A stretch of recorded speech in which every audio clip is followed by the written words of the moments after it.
안녕하세요. 스피킹 잉글리시 대표 김조은입니다. 오늘은 엄마표 영어 영알못 엄마도 한다에 대해서 특강을 좀 진행해 보려고 하는데요. 요즘 코로나로 인해서 많은 분들이 엄마표 영어에 관심을 가지고 계신데요.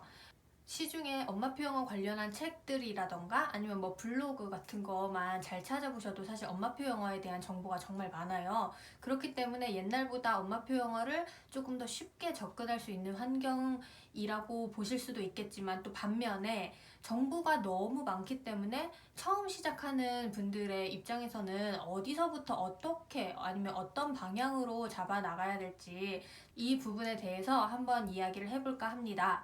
일단 저를 먼저 소개를 한번 해볼게요. 저는 어렸을 때부터 엄마표 영어 환경에 노출이 되어 있었는데요. 저희 친정 엄마께서 집 안에다가 영어 테이프, 일본어 테이프, 중국어 테이프 이런 식으로 어떤 한 주제에 관해서 아니면 뭐 생활 영어, 생활 일본어, 생활 중국어 이런 거를 다 틀어놓으셨어요. 그래서 집에 들어가면 그냥 귀가 쉴 틈이 없을 정도로 계속 들렸어요. 근데 영상 같은 경우에도 엄마가 그 당시에는 뭐 세서미 스트리트 이런 거 해가지고 비디오 테이프 이런 거였거든요. 막 이렇게 두꺼운 거 그런 거를 엄마가 TV에다가 항상 이렇게 틀어놔 주시고, 저는 집에만 가면 이런 환경에 자연스럽게 노출이 되어 있었어요. 그러다 보니까 뭔가 영어라던가 아니면 외국어를 듣는다는 거에 있어서 일단 거부감이 없었던 것 같고, 저도 모르게 무슨 말인지도 잘 모르는데 그냥 그걸 막 따라하고 있는, 제가 어렸을 때 외국인 친구들이 저희 집으로 이렇게 올 수 있게 단기 홈스테이를 이제 진행을 하셨었거든요. 짧게는 뭐 하루 1박, 2박 정도가 있었고, 아니 뭐 길게는 뭐 한 일주일 정도까지도 외국인 친구들이 와서 저희 집에 이제 자고 한국의 문화라던가 소개를 해주고, 같이 뭐 재밌는 데를 이렇게 놀러 간다던가 할머니 댁에 뭐 시골에 같이 뭐 기차 타고 놀러 간다던가 이런 식으로. 근데 그 친구들이랑 그냥 자연스럽게 교류를 했었어요. 그렇기 때문에 외국인을 접한다는 것에 대한 두려움이 없었던 단계였던 것 같아요, 이때는. 그러다가 중학생이 됐는데 목동에서 자랐거든요. 근데 목동의 경우는 뭔가 이미지가 그려지시죠? 학구열이 정말 과분한 곳인데, 엄마도 티칭을 하셨던 분이라서 저도 엄마가 이제 가르치는 시간에는 집에서 다른 학생들이 있으니까 저는 이제 막 학원을 다녔어요. 학원을 막 전전하고 그러다 보니까 집에 뭐 들어오면 뭐 10시, 11시 막 이렇게 됐던 것 같아요. 초등학교 때까지는 뭔가 즐거운 환경에서 즐길 수 있는 환경에서 계속 뭐 외국어도 듣고 뭐 외국인들이랑 홈스테이도 하고 막 이랬는데, 중학교 가가지고 계속 학원 다니고 막 공부하고 이런 환경에 노출이 되다 보니까 너무 이제 저도 심적으로 힘들었던 것 같아요. 그래서 집에 오면 일단 씻고 뭐 잘 준비하고 이랬는데 자기 아쉬우니까 영드, 미드 이런 거 틀어놓고 그냥 계속 보는 거죠. 영드랑 미드에 빠졌어요. 제가 그냥 이게 너무 재밌으니까 그냥 보기 시작한 거죠. 그래서 매일 최소 뭐 한 두세 시간은 계속 이런 걸 봤거든요. 그러다 보니까 자연스럽게 어휘 확장도 되고요. 실생활에서 쓰는 단어라던가 어휘 수준이 있는 그런 영상들을 이제 보기 시작했기 때문에 제가 대학생이 됐어요. 그래서 한국에서 대학을 나오고 영국 대학교로 이제 편입 유학을 가게 됩니다. 보통은 뭐 유학을 가려고 하면 유학원을 거치고 영어 테스트를 봐서 영어 점수가 만약에 미달이면 그 대학교를 가기 전에 어학 코스를 필수로 밟아야 되는데, 저 같은 경우에는 유학원을 일단 저 일절 거치지를 않고 그냥 저 혼자 학교도 다 서칭하고 서류 필요한 거 이런 것도 다 저 혼자 준비해가지고 지원을 하고, 필요했던 점수가 6.5점인가 그것도 그냥 한 번에 쉽게 넘을 수가 있었고요. 영어를 공부 삼아서 하려고 했다면 시험 준비하는 것도 그렇고 뭐 이제 유학 준비하는 것도 그렇고 자연스럽게 이런 것들을 읽고 이해하고 여기에 대해서 이제 생각을 피력하고 이러는 데에는 문제가 없었기 때문에 수월하게 유학 준비도 할 수가 있었고, 점수도 금방 한 번에 받고 1학년부터 다시 다니는 게 아니라 2학년으로 이제 편입 유학을 갈 수가 있었어요. 시간적으로도 그렇고 비용적으로도 그렇고 많이 세이브를 할 수 있었고요. 백인 영국인 친구들이었거든요. 근데 그 친구들이 저한테 하나같이 하는 얘기가, 너는 영어권 나라에 한 번도 뭐 갔다 온 적이 없다면서 왜 이렇게 영어를 잘해? 였어요. 그냥 영드를 보면서 미드를 보면서 아니면 어렸을 때 이런 엄마표 영어 환경에 노출이 되면서 너무 자연스럽게 이런 언어를 익혔기 때문에 발음이 자연스럽게 그걸 습득을 한 거예요. 그래서 이 친구들이 뭔가 한국인 특유의 뭐 버스 뭐 이렇게 얘기를 하면은 뭐 버스 뭐 이런 식으로 약간 그 발음을 계속 지속한다던가 악센트 같은 게 있거든요. 근데 그런 것도 하나도 없고 정말 그냥 영어를 하는 것처럼, 그리고 이 사람들이 하는 일상생활 영어를 저도 그냥 구사를 하니까 이 친구들이 참 신기하다 뭐 이런 얘기를 했었었죠.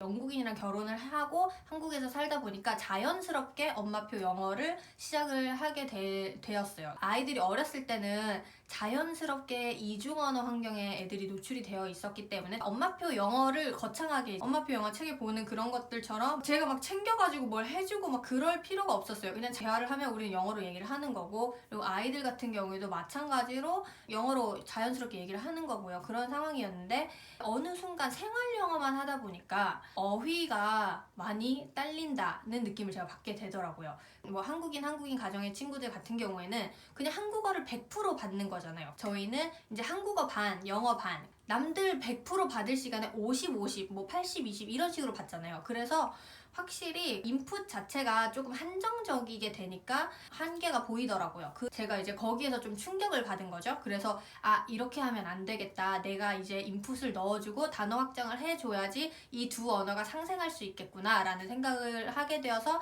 이제 저도 엄마표 영어를 본격적으로 이제 시작을 하게 되었어요. 거창하게 시작하지도 않았지만 한번 해봐야지 했다가 한 몇 번 그만두기도 했었어요. 사실은 방향성도 없었고 끈기 있게 뭐 이렇게 해나갈 만한 동기부여가 안 됐었거든요. 사실 엄마표 영어를 하는 이유가 이제 모든 사람들이 우리 아이만큼은 영어를 잘했으면 좋겠다라는 마음이 큰 거잖아요. 그리고 영어를 우리가 배웠던 것처럼 막 문법 따로, 뭐 스피킹 따로, 라이팅 따로, 리스닝 따로 이렇게 해가지고 뿔뿔이 흩어져 있는 그런 학문이 아니라 언어를 언어로 습득을 했으면 좋겠다는 마음. 영어라는 언어가 편안하다면 테드, 무크 아니면 뭐 유튜브, 구글, 한 아카데미 이런 것들 다 인터넷에서 영어로 검색만 하면 다 나오거든요. 정말 유명한 뭐 대학에 뭐 강연하시는 분이나 뭐 교수님의 뭐 강연이라던가, 만약에 내 영어가 부족하다 그러면 그만큼 내가 알아듣고 이런데 한계가 있겠죠. 시간 싸움도 있고요. 그런데 영어라는 이 언어만 해결이 된다면 정말 전 세계가 나의 배움터가 되는 거잖아요. 그렇기 때문에 이제 엄마표 영어는 필수 아닌 필수가 아닐까라고 지금 생각을 합니다. 저는 개인적으로. 여건이 안 돼서 뭐 학원을 보내시는 분들도 많고, 엄마가 나는 영어 부족해서 뭐 우리 아이한테 뭐 가르치기가 좀 그런데 그래서 뭐 학원을 보내시는 경우도 많고 참 다양한 케이스가 있을 거예요. 근데 저는 개인적으로 엄마가 영어를 못해도 엄마표 영어를 해줄 수 있다. 왜냐면 엄마표 영어라는 그 컨셉 자체가 아이를 영어 환경에 그냥 노출을 시켜주는 거거든요. 충분한 노출을 통해서 아이가 이제 그 인풋을 쌓고 아웃풋 할 때까지 정말 아이들이 태어나서 모국어 배우는 그 과정 그대로를 거쳐갈 수 있게 엄마가 도와주는 역할만 해주시면 돼요. 지레 이제 좀 겁먹고 너무 거창한 것 같아, 아니면 나는 영어를 못해서 이걸 못할 것 같아, 뭔가 티칭의 방향으로 생각을 하시기 때문에 사실 엄마표 영어를 조금 하지도 못하고 두렵다는 이제 이유로 아예 안 보시는 분들도 사실 많은데요. 학원과 엄마표 영어만 단순하게 비교를 해봐도 엄마표 영어는 장점이 정말 많거든요. 그렇기 때문에 한 번쯤은 꼭 이거를 도전을 해보셨으면 좋겠는 마음이에요. 그래서 이제 저도 이 영상을 지금 찍고 있는 거겠죠. 엄마표 영어가 뭐 새벽달님, 뭐 누리보듬님, 뭐 잠수네, 뭐 등등등 되게 유명하신 분들이 많아요. 이 모든 분들이 공통적으로 강조하는 부분이 있거든요. 이게 딱 세 가지가 있는데요. 엄마표 영어 하면 이제 해야 되는 것들. 첫 번째가요, 소리와 영상을 노출을 해주는 거예요. 그 아이들이 귀가 트일 수 있게 해주는 게 정말 필요하고요. 그리고 두 번째가 생활 영어. 생활 영어는요, 배우려고 해서 배워지는 게 아니라 모국어 환경에 있는 아이들이라면 생활 속에서 접하면서 습득을 할 수가 있는 거잖아요. 그런데 이제 한국이라는 그 특수한 환경 때문에 그거를 해줄 수가 없어서, 그래서 생활 영어는 이제 필수로 들어가는 부분인 거고요. 세 번째, 영어 그림책. 이게 왜 중요하냐면요, 사실 저도 처음에 아이들이 어렸을 때는 우리 애들은 자연스럽게 이중언어 환경이니까 뭐 영어 그림책 뭐 다른 엄마표 영어 한다는 사람이 이렇게까지만 열심히 하는데 이 정도까진 필요 없고 그냥 뭐 생활 영어라 노출 정도만 해주면 될 것 같아, 뭐 약간 이렇게 자만을 하기도 했었는데, 제가 직접 경험을 하다 보니까 아이가 크면서 영어 그림책을 통한 단어 확장이 꼭 필요하구나. 한국어도 마찬가지잖아요. 아이들이 뭐 한 5세, 뭐 4세에서 뭐 한 5세, 6세 이렇게 될 때 그 동화책을 많이 읽어주면서 아이 단어를 확장을 해주세요. 이때가 정말 단어가 폭발적으로 느는 시기입니다. 보통 한결같이 그런 얘기를 하시는데, 생활 영어에서는 아니면 생활 언어에서는 한계가 있죠. 왜냐면 맨날 하는 얘기 똑같이 하잖아요. 오늘 너 밥 먹었니? 뭐 몇 시에 잘 거니? 학교에서 뭐 했니? 뭐 특별한 이벤트가 있지 않는 이상은 쓰는 그 단어 자체가 한정적이기 때문에 영어 그림책을 통해서 이거를 조금 확장을 시켜줘야 된다. 그래서 이렇게 세 가지를 꼭 해야 된다. 소리 영상 노출, 생활 영어, 영어 그림책 이렇게 세 가지는 꼭 지켜주세요. 연령별 단계를 생각해 보세요 라고 먼저 말씀을 드리는데요. 보통 0세에서 한 2세 정도가 되면요 계속 인풋만 하죠. 뭐 태어나자마자 바로 엄마 뭐 했어요? 엄마 나 태어났어요. 뭐 이렇게 얘기하는 아이는 없죠. 있으면 기네스감인 거죠. 그때는 정말 계속 인풋만 한다. 0세에서 2세 정도 됐는데 엄마가 얘는 왜 말을 이렇게 많이 들었는데 아직도 말을 못해? 하고 말하지는 않잖아요. 엄마는 그냥 당연히 이제 말을 못하는 시기구나, 인풋만 하는 시기구나 이렇게 받아들이시죠. 아이의 영어 노출 단계가 지금 처음이라면 왜 얘는 지금 아웃풋이 안 나오지? 이렇게 너무 막 조바심 내시지 말고 그냥 꾸준히 해주시면 어느 순간 인풋이 차고 넘치면 아웃풋을 한다 이렇게 기대를 해주시면 될 것 같고요.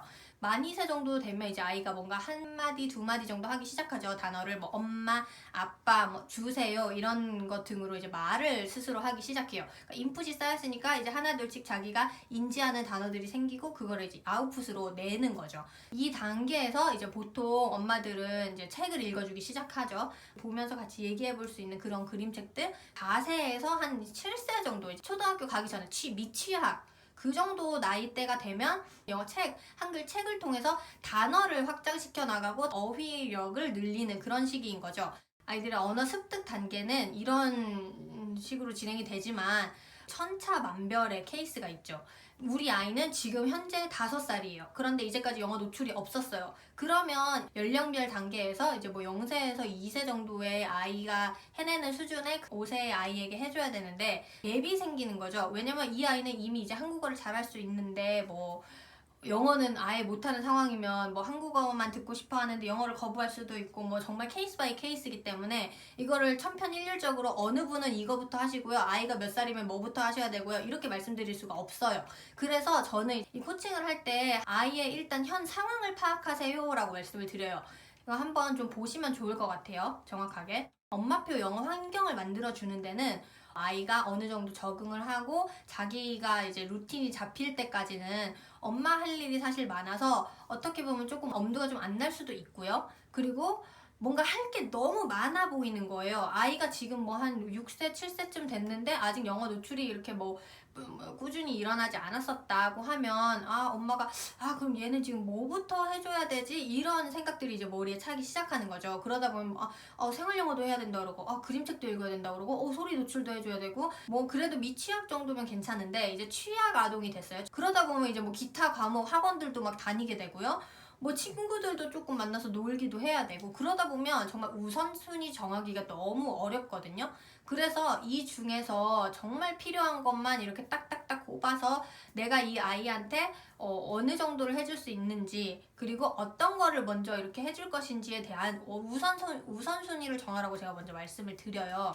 모국어 환경에 있는 아이들은요 이런 주제에 맞춰서 단어 10개는 꼭 알아야 돼요. 뭐 학교에 관련된 단어 뭐 20개는 필수로 알아야 돼요. 이거는 꼭 공부해야 돼요. 아니면 뭐 동물원 관련돼 가지고 동물들의 이름을 꼭 알아야 돼요. 이렇게 알아야 돼요 해서 막 이 공부를 하고 학습을 하고 그렇게 해서 단어들을 습득하지 않죠. 이 아이들은 그냥 자연스럽게 일상 속에서 대화를 하면서 생활 영어 속에서 이런 단어를 습득을 하게 돼요. 그런데 우리 아이들 같은 경우에는 이렇게 생활 영어 속에서 이 단어들을 익힐 수가 없잖아요. 환경이 영어를 쓰는 환경이 아닌데 그나마 저희 같은 경우야 뭐 이중 언어의 환경이니까 조금씩 이렇게 픽업하는 단어가 있을 수 있겠지만 그게 아니라면 이 많은 단어를 정말 뭐 암기를 해가지고 외울 수는 없죠. 그렇기 때문에 일단은 엄마표 영어를 시작을 하면서 가장 중요한 부분이 생활 영어를 하는 것도 중요하고요. 영어의 어순을 왜냐면 이렇게 픽업을 하고 캐치를 하고 그거를 이제 따라가는 그런 기본이 되기 때문에 그런데 그것과 마찬가지로 또 중요한 게 이제 기본 영단어를 익히는 거거든요. 근데 이거는 그냥 마구잡이로 막 이렇게 익힌다고 해가지고 익혀지는 것들이 아니기 때문에 이제 의미 있는 노출을 좀 해주셔야 됩니다 라고 제가 이제 말씀을 드려요. 제일 중요한 게 이거예요. 아이들은 첫째도 둘째도 재밌어야 해요. 아무리 막 뭐 내가 봤을 때 이건 진짜 재밌겠어 우리 애가 너무 좋아하겠다 이래가지고 준비를 해놓으셔도 별로 애들이 재미없으면 안 해요. 그냥 공부라고 생각되면 안 하고요. 워크지 같은 것도 이렇게 딱 앞에 갖다 놨는데 이게 뭔가 나한테 재밌는 게 돼야 되는데 이게 막 공부하고 학습지 푸는 것 같이 되면 안 해요. 그렇기 때문에 꼭 아이들이 좋아하는 거, 재미있는 거, 그리고 흥미롭게 이런 식으로 아이들을 이끌어 가셔야 되거든요. 이제 지금 사진에서 보이는 것들은 제가 이제 아이들이랑 같이 집에서 뭐 엄마표 영어를 하면서 하는 것도 있고요. 저는 이제 스피킹 잉글리시라고 해가지고 아이들 가르치는 일도 같이 하고 있는데 신랑이랑 그때 아이들과 했던 수업의 일환이기도 해요. 근데 저희 수업 자체도 마찬가지로 모국어 환경을 최대한 주자. 아이들에게 재미있는 영어라는 인식을 주고 그래서 아이들이 자발적으로 영어를 하고 싶게끔 만들자는 모토를 가지고 수업을 진행을 하고 있기 때문에 수업 내용들이 이런 식으로 진행이 돼요. 똑같은 거를 하더라도 똑같은 T를 배우는데 이거를 아이들한테 그냥 종이에다가 놓고 얘들아 오늘은 T를 배울 건데 T는 트 소리가 나고 그리고 이걸 한번 우리 글자에 써볼까? 이렇게 해가지고 쓰는 거 하고 얘들아 오늘은 우리 T 기차를 만들어 볼 거야. 그래서 이 T 기차에 근데 얘네들이 어떤 T가 들어가는지를 알아야 되니까 우리가 이름을 또 써줘야 되겠다. 그치? 그러면 여기다가 너네가 이름을 써주고 이거는 누구 트레인이고 이거는 누구 트레인이야. 이런 식으로 해서 기차를 만들면서 뭔가 이렇게 활동 위주로 해서 재미있게 접근을 하는 방법. 둘 중에서 만약에 아이들한테 고르라 그러면 아이들은 어떤 걸 고를까요? 아이들 머릿속에 어떤 게 더 남을까요? 아이들은 꼭 재미있어야 한다. 자기가 정말 동기부여가 돼야지 이걸 한다. 엄마표 영어를 할 때 사실 가장 많은 분들이 어려워하는 부분이 이 부분인 것 같아요. 시작은 그래도 뭐 어영부영 해가지고 애가 뭐 노출 정도도 좀 있고 뭐 이제 여기서 어떻게 나아가느냐 그거거든요. 애한테 내가 어느 정도 환경까지 제공을 해줄 수 있는지 일테면 나는 뭐 한 초등학교 3학년 4학년 때까지만 그냥 애가 이제 영어로 확실히 이해하는 정도까지만 내가 잡아줄 수 있고 그 이후는 그래도 조금 뭐 학원을 가든 뭐 원어민 선생님이랑 뭐 이렇게 회화를 하든 뭐 다른 방향으로 좀 가야 될 것 같아. 내 영어가 나는 거기까지밖에 못 해주겠어. 뭐 이러신 분들도 있을 거고요. 아니면은 뭐 나는 이제 외동이니까 그냥 얘 하나한테만 집중을 할 수 있어서 그래도 최대한 내가 뭐 중학교 때까지는 좀 케어를 해주고 싶다. 뭐 초등학교 6학년 때까지는 케어를 해주고 뭐 중학교 가서는 이제 내신 영어도 내가 좀 같이 이렇게 했으면 좋겠다. 뭐 하시는 분들도 있을 거고 정말 케이스 바이 케이스이기 때문에 이제 일단은 내 목표가 어디까지인가 내가 엄마표 영어를 통해서 어느 정도까지 아이와 함께 할 수 있는가 그 정도의 이제 목표를 좀 정해 주시고 그 안에서 이제 로드맵을 그려라 라고 말씀을 드려요. 근데 사실 엄마표 영어 이제 막 시작했는데 1년에 영어 그림책은 우리가 몇 권을 읽을 거고요. 영상 시청은 꼭 하루에 몇 시간씩 이렇게 하려고 그러면 너무 힘들죠. 큰 그림을 그려놓으면 뭔가 현실적이지 않잖아요. 그래서 일단 처음 시작을 할 때는 그냥 간단하게 시작하세요. 너무 거창할 필요도 없고요. 간단하게 시작하시고 점차 구체화해 나가세요. 이제 처음에는 그냥 간단하게 하루에 한글책 2권, 영어책 2권 이렇게 읽어줘야지 매일매일 이렇게 읽어줘야지 하다가 점차 구체화해 나가서 1년에는 그러면 그림책을 뭐 파트를 올리면 한 1000권 정도 읽을 수 있을 것 같아. 뭐 이런 식으로 구체화해 나가시고요. 그리고 양 같은 경우도 처음부터 막 내가 매일매일 애한테 영어 그림책을 5권씩 읽어줄 거야 라고 했어요. 그러면 엄마가 이미 지쳐요. 엄마가 첫째, 둘째 날은 5권씩 읽었어요. 그러고 나서 그 다음날 이제 셋째 날 가면 좀 피곤하거든요. 오늘은 좀 쉴까? 이러다가 그냥 계속 쉬는 거예요. 일주일 동안. 일주일 쉬고 2주일 쉬고 차라리 그냥 하루에 2권씩 읽어줬으면 그냥 쭉 가면 그거보다 이제 못한 결과가 나올 수도 있는 거죠. 그래서 처음부터 욕심내지 마시고 내가 할 수 있는 정도까지만 해서 어느 정도 루틴을 만들어 놓고 거기에 이제 적응이 되면 조금씩 살을 붙여 나가세요. 점차 늘려가세요. 라고 말씀을 드립니다. 가장 중요한 거는요. 영어 습관을 기록을 하는 건데요. 영상 소리라던가 아니면은 한글 영어책 독서량이라던가 이런 거를 직접 눈으로 내가 보고 오늘 정말 몇 시간 얼만큼 노출을 했는지를 보는 것과 그냥 머릿속으로 내가 그냥 오늘 좀 노출 많이 한 것 같아 라고 생각만 하는 것과는 정말 차이가 많이 나거든요. 그리고 이런 기록을 안 할 때는 오늘은 좀 놓쳤는데 내일 뭐 해야지 이렇게 하면 흐지부지 해서 한 며칠 이렇게 건너뛰다 보면 진짜 어떨 때는 막 일주일도 쉬기도 하고 막 이런 경우가 생기기도 하는데 이걸 기록을 하잖아요. 그러면 오늘 하루 종일 아무것도 못했어도 일단 책하는 거는 읽어줘야 될 것만 같고 꼭 하나라도 더 하게 되더라고요. 뭔가 내가 이 기록을 좀 쓰기 위해서 계획표도 이제 작성을 하는 게 좋은데 엄마표 하시는 분들은 사실 제가 블로그에서 이런 거 되게 많이 봤었어요. 진짜 많이 하시더라고요. 이렇게 이렇게. 근데 처음에는 제가 이걸 이해를 못했어요. 왜 이것까지 이렇게 일일이 막 노출을 정도로 여기 막 써가면서 이렇게 번거롭게, 아니면은 조금 너무 뭐 기록을 위한 기록인가? 사실 처음에는 그렇게 생각이 됐었거든요. 근데 제가 이걸 직접 해보니까 왜 기록을 하는지 이제 알겠다라는 생각이 들더라고요. 그래서 기록하는 거는 꼭 놓치지 않고 한 번씩 해보셨으면 좋겠어요. 이거는 그냥 거의 필수라고 생각하시고 그냥 무조건 해야 되는구나 습관을 잡아가시면 좋을 것 같아요. 엄마표 영어라는 게 사실 엄마가 꾸준히 채찍질을 해가면서 이렇게 발전을 해나가고 준비를 해주고 해야 되는데, 이게 혼자 하려면 사실 되게 힘들어요.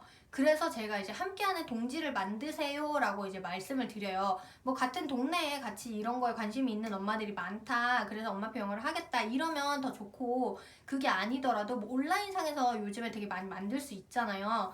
같은 나이의 친구들이라던가 아니면 비슷한 단계의 친구들을 이제 모아서 같이 이렇게 하다 보면 의지를 이렇게 끌어올리는 데 도움이 되시는 것 같아요. 제 오픈 채팅방 엄마표 영어 영알못 엄마도 한다 라는 거를 검색을 해서 들어오시면 많은 정보들을 나누실 수가 있어요. 여기에서 엄마표 영어 코칭 프로그램에 대한 정보도 들으실 수가 있고요. 다양하게 이렇게 강의도 들어보실 수가 있으니까 이제 관심 있으신 분들, 엄마표 영어를 하고 싶으신 분들은 이렇게 오픈 채팅방을 통해서, 아니면 블로그 스피킹글리시라고 검색하시면 나올 거예요. 오늘 강의 잘 들어주셔서 너무 감사하고요. 다음 주 강의 때 또 뵐게요. 다음 주에는 엄마표 영어를 할 때 꼭 챙겨야 하는 사항들과 그리고 영어 그림책을 읽어주는 방법, 이 두 가지에 대해서 특강을 진행을 하려고 해요. 그래서 관심 있으신 분들은 꼭 참여를 해주셨으면 좋겠습니다. 네, 이상으로 스피킹글리시 대표 김조은이었습니다. 감사합니다.